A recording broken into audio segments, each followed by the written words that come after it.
Now that it's all over, it seems like a bad dream. But when I look at Maria's picture on my desk, I realize it couldn't have been a dream. Actually, it was only 6 months ago that I sat at the same desk, looking at her picture, wondering what could have happened to her. It had been 6 weeks since there had been any word from her, and she had promised to write as soon as she arrived in Europe. Considering that my future rested in her small hands, I had every right to be apprehensive. We had grown up together, had lost our folks within a few years of each other, and had been fond of each other the way kids are apt to be. Then the change came.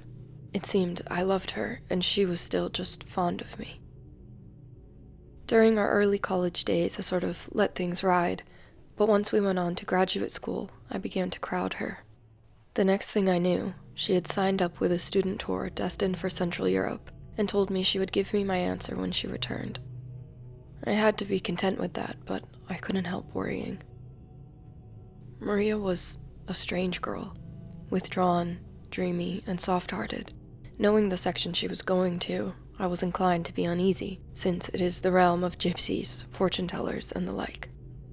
It is also the birthplace of many strange legends, and Maria claimed to be strongly psychic. As a matter of fact, she had foretold 1 or 2 things which were probably coincidental, like the death of our parents, and which even made an impression on me, and you'd hardly call me a believer. This so-called talent of hers had led into trouble on more than one occasion.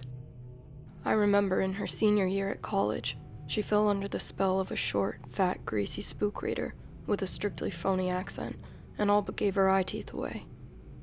Until I realized something was amiss, got to the bottom of it, and dispatched friend spook reader pronto. If she should meet some unscrupulous person now with no one to get her out of the scrape. But I didn't want to think of that.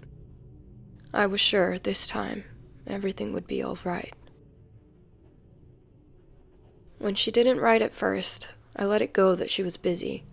Finally, 6 weeks of silent treatment aroused my curiosity. It also aroused my nasty temper, and the next thing I knew, I was on a plane bound for the continent. Within 2 hours after landing, I found her at a little inn in Transylvania, a quaint little place that looked as if it were made of gingerbread, and was surrounded by the huge, craggy Transylvania mountain range.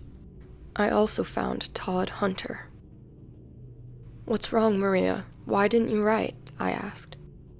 Her usually gay, shining brown eyes flashed angrily. "Why couldn't you leave me alone? I told you not to come after me. I came here so I could think this out. For God's sake, Bill, can't you see I wanted to think? To be by myself?" "But you promised to write," I persisted, wondering at this change in her, this impatience. Wondered, too, at her wraith-like slimness. She'd always been curved in the right places. "Maria has been studying much too diligently," Todd said slowly. "She's always tired lately. She hasn't been too well, either. Her throat bothers her." I wanted to punch his head in. For some reason, I didn't like him. Not because I sensed his rivalry. I was above that. God knows I wanted her to be happy above everything. It was just something about him that irritated me. An attitude. Not supercilious. I could have coped with that. Rather, it was a calm imperturbability that seemed to speak his faith in his eventual success, regardless of any effort on my part. I don't know how to fight that sort of strategy. I look like I am, blunt and obvious. Suddenly, I didn't care if he was there. "Maria, Rhea, darling, this guy's no good for you, can't you see that? What do you know about him?" She looked at me, her eyes surprised and a little hurt, and then she looked at him, seemed to be looking through him and into herself, if you know what I mean. A slow flush spread from the base of her throat, that thin, almost transparent throat. "All I have to know," she said softly. "I love him." She looked out the window. "I'm going up to Kongerstein Mountain, to a small sanitarium for my health shortly. The doctor has told me I must go away, and Todd has suggested this place. There, Todd and I shall be married." I knew then how it felt to be on the receiving end of a monkey punch. That she had come to this decision because of my objections, I had not the slightest doubt. She was going to marry someone about whom she knew absolutely nothing. She was much more ill than she knew. Hunter was undoubtedly after her money. She was considerably well off. Obviously, she was once more being influenced in the wrong direction. "I won't let you," I warned. "Give it some more time, if for nothing else, then for old time's sake." "How about me, Morris?" Tom interrupted. "You haven't asked me my feelings on the subject. I happen to love Maria dearly. Have I no say just because you're a childhood friend of hers?" "Childhood friend? I was her whole family for years before she ever heard of you. I'll see you in hell before I let her marry you," I shouted. Looking back, I'm sure that had he said anything else, I would have killed him had Rhea not come between us. "That's enough, Bill Morris. I've heard all I want to from you. I'm 23, and if I choose to marry Todd, I'll do so, and there's nothing you can do about it. Now please go." "Okay, Rhea," I said, "if that's the way you want it. But I'm not through. If you won't protect yourself, I'll do it for you. I'd like to know more about the mysterious Todd Hunter, American, and I do wish for your own sake you'd do the same. I wouldn't care if you married King Tut, so long as you knew all about him. People don't just marry strangers, not if they're smart. For God's sake, ask him about himself." "All right, Bill," she replied, smiling patiently. "I'll ask him. Now do stop being childish." "Okay, darling," I said sheepishly, "but do me one more favor. Don't marry him until I get back. Only a little while. Just give me a week. Just wait a little longer." As I closed the door, I could still feel his smile, mocking, yet a little sad. But Maria didn't wait. I was gone a week. I had walked my legs off trying to track down the elusive Mr. Hunter and discovered exactly nothing. All his landlady could tell me was that he was an American who had come to this climate for his health, and that he slept late mornings. I was licked, and I knew it. If I had been a pup, I would have fitted my tail neatly between my legs and made for home. But I wasn't a pup, so I headed straight for Rhea's flat to face the music. They were waiting for me, she and Todd. When I saw her, I wished I were dead. She lay in Todd's arms, her body a mere whisper of a body. White and cold she was, like frozen milk on a cold winter's day. They were both dead. You know how it is when at a wake, someone views the deceased and says kindly, "She's beautiful," and "she isn't beautiful at all, just a made-up, lifeless handful of clay, dead as dead and frightening." Well, it wasn't that way this time. Their fair skins were faintly pink-tinted, and their blonde heads, hers ashen and his a reddish cast, gleamed brightly. And they sat so close in the sofa before the fire, his head resting in the hollow of her throat. They looked peaceful. No line marred their faces. I almost fancied I saw them breathe. And on her third finger, left hand, was the ring, a thin platinum band. He had won, and in winning somehow he had lost. How they had died and why they found each other in death at the same time, I would probably never know. I only knew one thing. I had to get away from there, quickly. I almost ran the distance to my flat, stumbled into the place and poured a triple scotch, which I could scarcely hold. The scotch seared my throat and tasted bitter. Someone must have poured salt in it. Then I realized it was tears, my tears. I, Bill Morris, who hadn't cried since my 5th birthday. I was sobbing like a baby. I didn't call the police. That would mean I would have to go back and watch them cover that lovely body, carry it away, and submit it to untold indignities in order to ascertain the cause of death. The cleaning girl would find them in the morning and would notify the police. But it wasn't so simple as that. In the morning, I found I couldn't shake off the guilt which possessed me. Even 2 bottles of scotch hadn't helped me to forget. I was dead drunk and cold sober at the same time. I phoned Ria's landlady and told her I had failed to reach the Hunters by phone, that I was sure something was amiss. Would she please go to their flat and see if anything was wrong? She was amused. "Really, Mr. Morris, you must be mistaken. Miss Maria went out just an hour ago with her new husband." "Surely you're jesting." "Why, she's never looked better. So happy.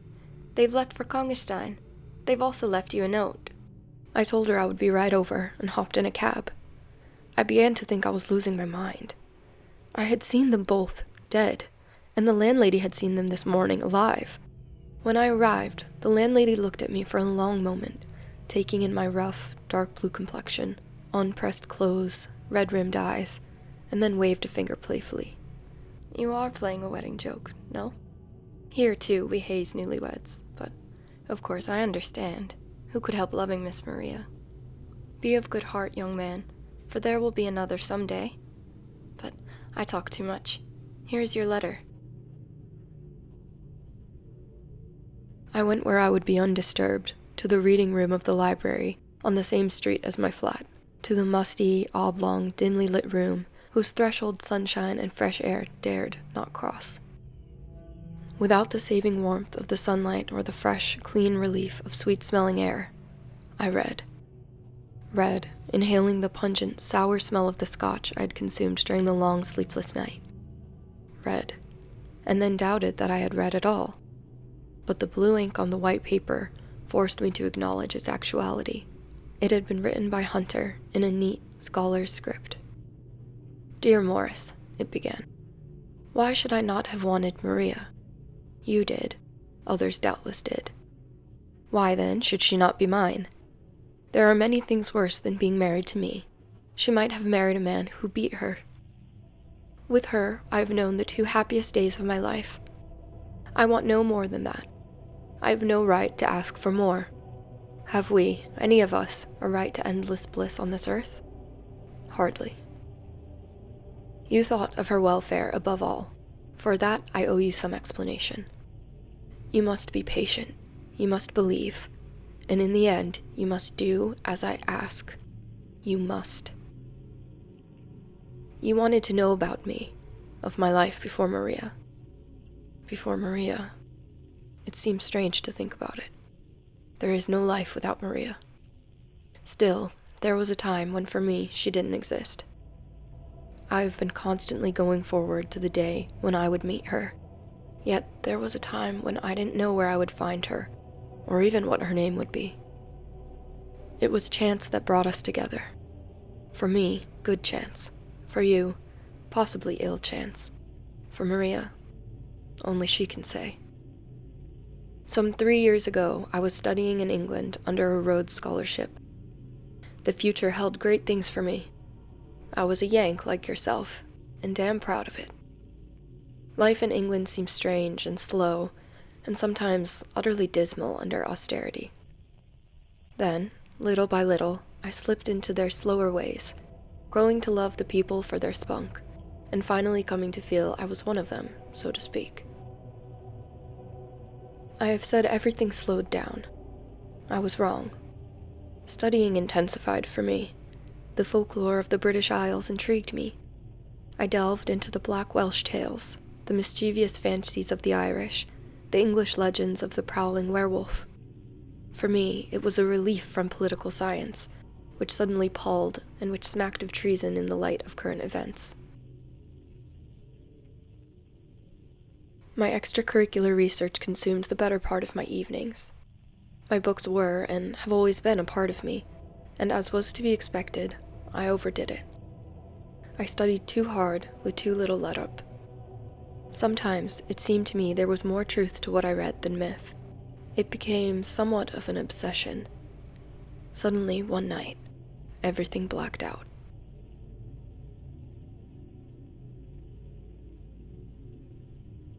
I came to in a sanatorium. I didn't know how I got there, and when they explained it to me, I laughed. I thought they were joking. When I tried to get up to walk, I collapsed. Then I knew how bad it had been.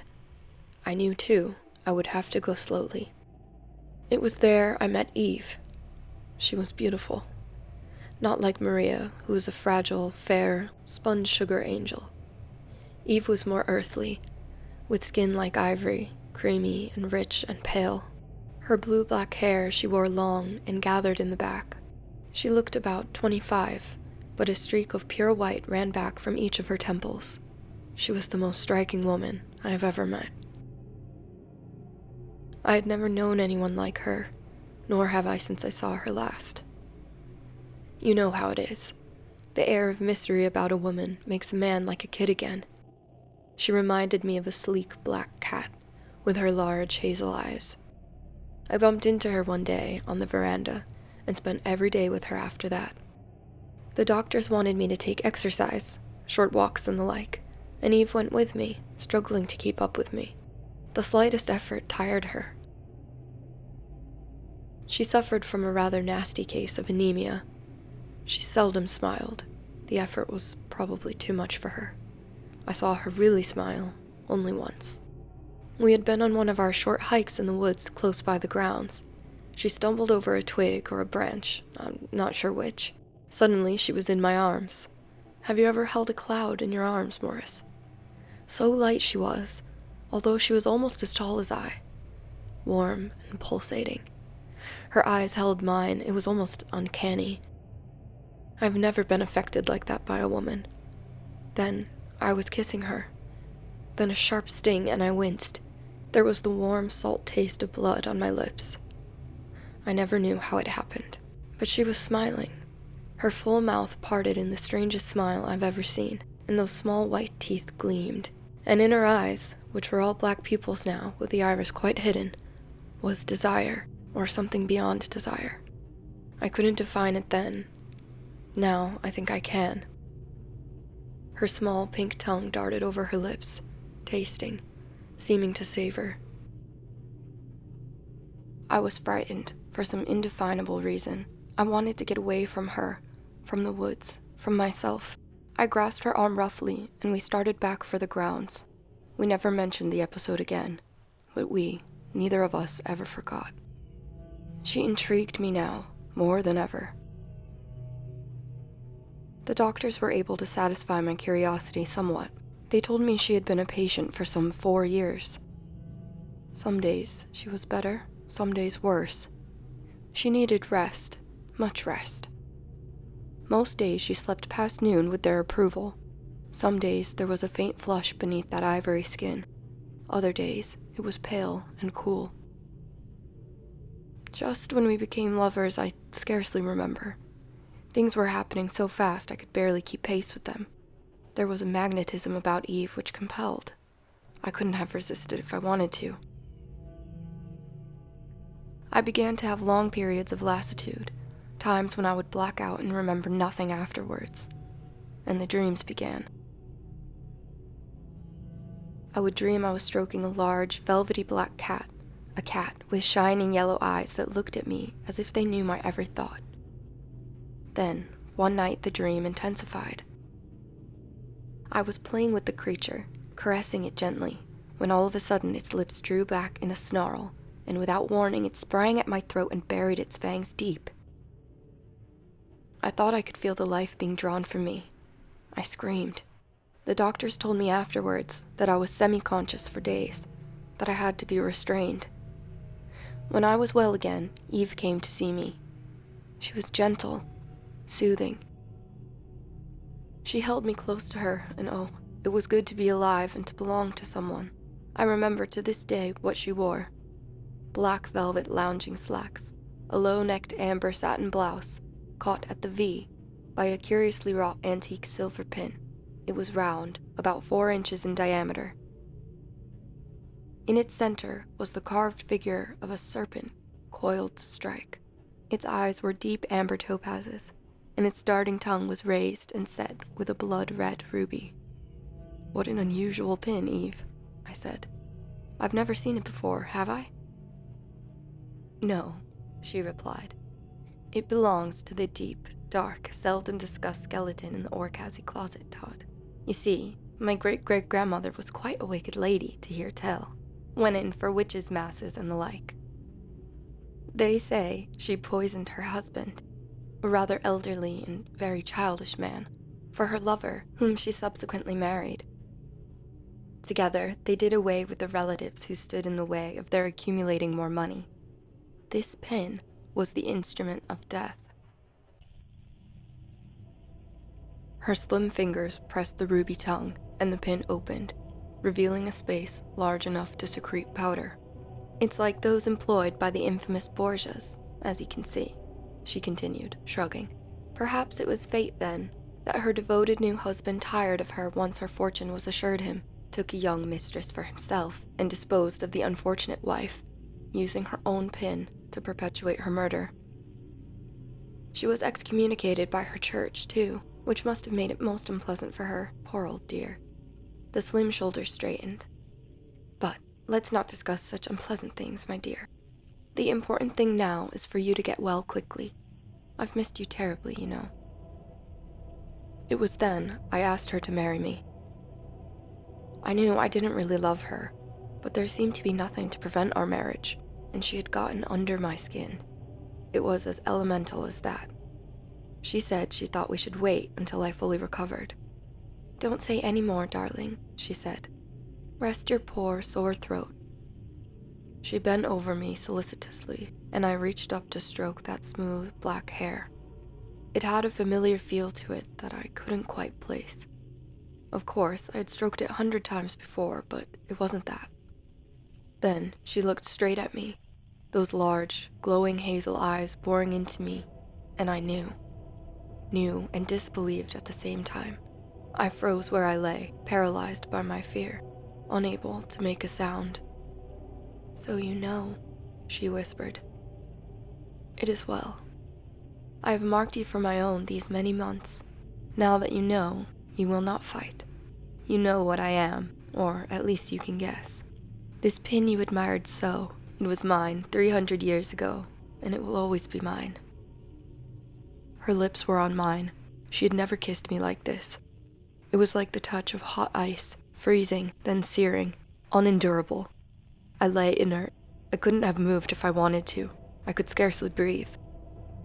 Then I felt the blood within me pounding, pulsing, beginning to answer in spite of myself. I tasted once more the warm, salty fluid on my lips. Eve's body was languid in my arms, warm, heady, narcotizing. Once again I felt the agonizing dagger sharp in my throat, and darkness.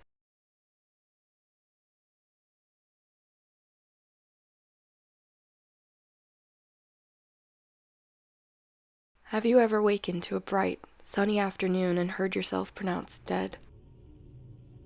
They spoke in low, hushed tones. How unfortunate. Young fellow only 30, dying so far away from his homeland. No family. Good thing he was well set in life. The sudden anemia was most extraordinary. Fellow showed no signs of it previously. All he had really needed was rest. If he had recovered, that lovely Eve Orsay might have made both their lives happier, richer. Sad ending to what might have been an ideal. Good for her to claim the body. She said she was going to inter it in the family vault in Königstein Mountain in Transylvania. I heard them distinctly. I wanted to shout that I wasn't dead. I wanted to wake up from this horrible nightmare. I was alive as they. I knew I had to get out of there some way, to get away from Eve, whom I now feared. They left to make arrangements. The lassitude crept through me without warning. I dozed in spite of myself. And I dreamed again. I was a cat running, leaping through the windows, loping over the countryside, stopping for no one. I panted with my exertions. Towns and cities flew by. I had to get someplace, and quickly. Then the dream ended. Todd, she said. Get up, my dear. I heard her, and I hated her. Hated her while I was drawn to her. There was a white mist before my eyes. I reached up to brush it away. It was not a mist. It was a cloth. I must wake up, I whispered hoarsely. I must. I'm going mad. There was a creaking sound, and daylight descended upon me. When I saw where I was, I covered my face with my hands and sobbed. I tried to pray, but the words froze on my lips. I was sitting in a coffin in a mausoleum. I had been buried alive. "What am I?" I shrieked. "Where am I, and what have you done? I'm out of my mind." Eve's lips parted, showing the even white teeth, those slightly pointed teeth. "You're quite sane, my dear," she said calmly. "You are now one of us, a revenant, and to live you must feed on the living." "It's not true," I shouted.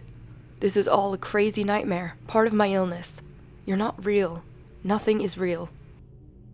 "I'm quite real, Todd. To be trite, I am what I am, and have accepted it calmly, as you shall in time. I have told you of my life. You have been a student of legends. Legends are often, more than you think, reality. When one has been murdered, if one has lived a so-called wicked life, he is doomed to walk the earth, battening on the living. My fate was sealed as I laid in my coffin. But that wasn't enough. As I lay there, my pet cat, Suma, slunk into the room and leapt over me. That was a double insurance of my life after death. Those whom I mark for my own must too live on. Accept it, my dear. You have no other choice." "No," I cried. "I'm an American. Things like this don't happen to us. It's only in stories, and then to foreigners." She chuckled dryly. "I'm afraid these things do happen, and in this case, you're it, my dear. Make the best of it." But I wouldn't. I refused to. For a while. I would not feast on the blood of the living. Something within me fought, for a time. Then, the awful hunger began. The tearing pangs of hunger that ordinary food wouldn't arrest. I fought it as long as I could. I lost. First, it was small animals. Animals that I loved. It was my life or theirs. Then, there was a little girl. A dear little creature who might have been my child under different circumstances. After the episode of the little girl, Eve left me. She had no further use for me. She had wanted the child too, and I had got it. I was now competition to be shunned. I was alone once again, alone and thoroughly miserable. I couldn't understand myself, my motives, so how could I expect someone else to understand? I only knew what I was, nor could I rationalize on why I had become this way.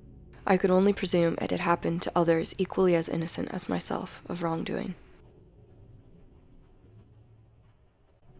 In the daytime, when I was like others, I reproached myself, wished I might really die, for I was tired, so frightfully tired and sick of it all. But I knew no way to accomplish this, so I had to bear it all, fasting until my voracious, disgusting appetites got the better of me.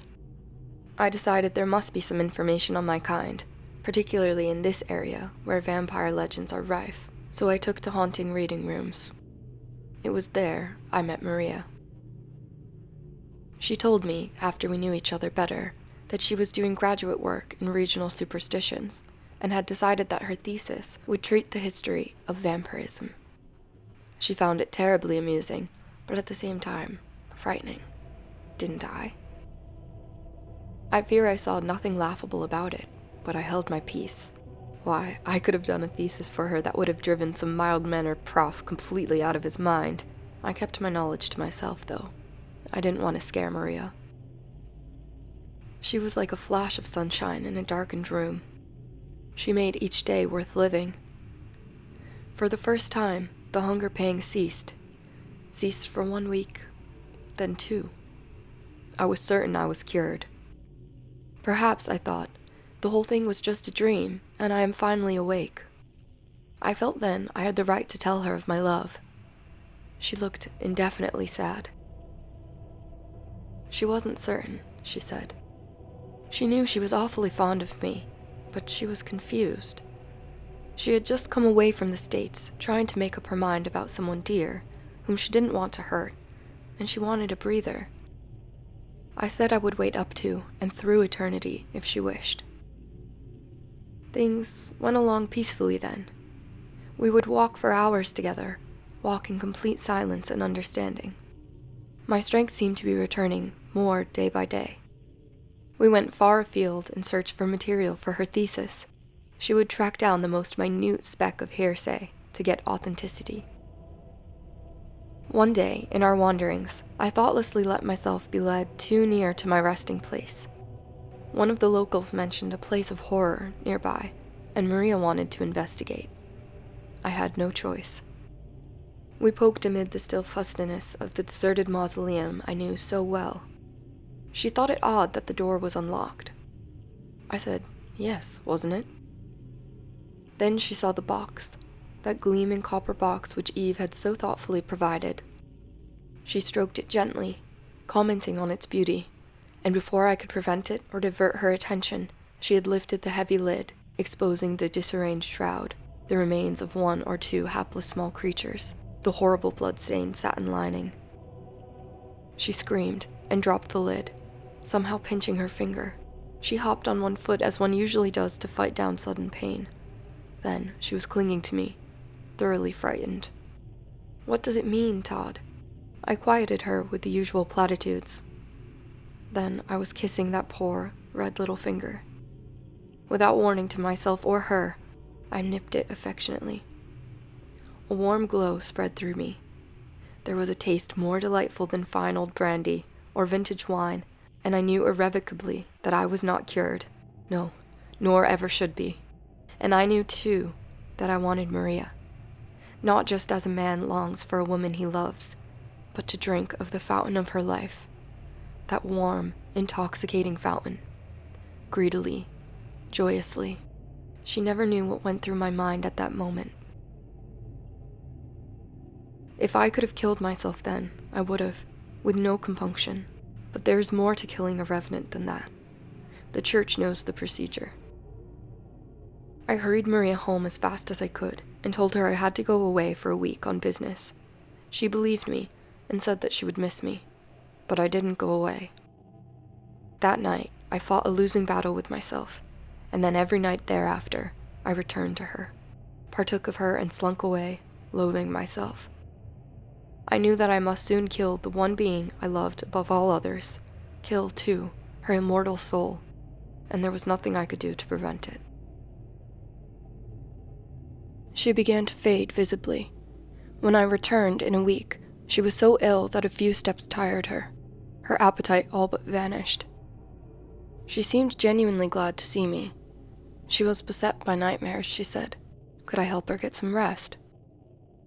I took her to a physician who sagely prescribed a change in climate, rest, and a diet rich in blood and iron, gave her a prescription for sedatives, and called it a day. You know how she looked when you saw her. The day was approaching when she would have no more blood, when life as you know it would stop, and she would become like me. Somehow, I couldn't take her with me without some warning, but I didn't know how to do it, you see, since I was an innocent victim myself. I could speak, could warn my intended victim, because although my soul had all but died, there was still a spark that evil hadn't touched. I knew she would think it a joke if I told her about myself without warning. Then, happily for me, you came along. I knew you could sense something amiss, and I didn't care. I was almost certain of her love, and I decided to seize the few minutes left me, and devil take the hindmost. When you told her to confront me, you gave me the happiest days of my life. For this, I thank you sincerely. For what I have done and will ask you to do. Forgive me. Maria asked me directly, as you had known she would. I replied frankly, sparing her nothing. I told her that the fact that this life had been wished on me, as it were, gave me some rights, and that I could tell her how to rid herself of me if she wished. Then she turned to me, her large, lovely eyes thoughtful. Todd, dearest, she said softly, I must die someday, really die, so what difference does it make when? I only know that I love you. Why wait until I'm decrepit and alone, with only a few memories to look back on? Why not now, with you? Where does life really stop? With all I've read about this, don't you think I could free myself if I wished? I still wonder if she really believed me. We were married 3 days later. I never told her what her life with me would be like. That one day I would desert her, fearing and hating her rivalry for the very source of my life, and the ghastly chain would continue. I couldn't. I loved her so, Morris. Can you understand that? I couldn't betray her then, and I can't now. On the second night of our marriage, she died, as you know it, in my arms. I don't think she knows it yet, but it won't be long until she does discover it. We were quite alive when you found us. She was in a hypnotic state induced by her condition. She heard and saw nothing, but I knew. And I must keep my faith. I must. And you are the only one who can help me. If you show this to a priest, he will gladly accompany you to the place in Kongenstein, where we rest during the morning in a new bed I had specifically constructed for us. I couldn't bring Maria to that other bed of corruption. A map of how to get there is enclosed. There, you will perform the ancient, effective rites, and you will lay us to rest together, as we wish. That is all I ask. When I had finished reading, I stared at nothing, trying to force myself to think. This was all he asked? In substance, he wished me to murder the girl I loved. I could refuse, I could ignore his request. I could even doubt the verity of his statements. He might be a madman. But I didn't doubt. I believed every word, and I knew I would do as he asked. I no longer hated him so much. Rather, I pitied him, the hapless victim of a horrible chain of circumstance.